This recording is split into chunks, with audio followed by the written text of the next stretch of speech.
ఇప్పుడు ఈ వాతావరణం ఒక ఉర్సు జాతర సాగుతుంది. ఇక్కడ జూబ్లీ హిల్స్లో మొత్తం జాతరనే. ఏ గల్లీ చూడు అన్ని పార్టీల రంగుల కండువాలు వేసుకొని ఎక్కడెక్కడోళ్ళు ఇవాళ 10 ఏళ్ళు మేము పరిపాలించినామని చెప్పారు. 10,000 మందిని ఇక్కడ దించిండు. ఇవాళ 2 ఏళ్ళు పరిపాలించినామన్నాడు, 2,000 మందిని ఆయన దించిండు. డివిజన్కో 2 మంత్రుల్ని పెట్టిండు ఆయన. సో ఈ రకంగా ఒక జాతర చేస్తారు. నిజంగా వాళ్ళు చక్కగా పనిచేసి ఉంటే ఇంత హంగామా ఇంత కష్టపడు వాళ్ళకి అవసరమా? ఇవాళ ఒక ఆయన టోపీ పెట్టుకుంటాడు, అజరుద్దీన్ని అండగా తెచ్చుకుంటాడు. ఇంకో ఆయన కేటీఆర్ సల్మాన్ ఖాన్ని సంకల పెట్టుకుంటాడు. గతంలో ఆయన మీద కేసులు పెడతాడు. కేసులు పెట్టిన ఆయన చెడ్డోడు అని చెప్తారు. ఈ ఎన్నికలలో చేరంగానే ఆయన మంచోడు అయిపోతాడు. అంత పెద్ద కేటీఆర్ మున్సిపల్ శాఖ మంత్రులుగా 10 ఏళ్ళు ఉంటాడు.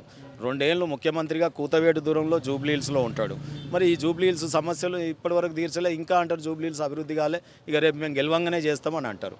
మరి 10 ఏళ్ళు గెలిచి నువ్వేం పీకినావు, ఈయన 2 ఏళ్ళు గెలిచి ఆయన ఏం పీకిండు?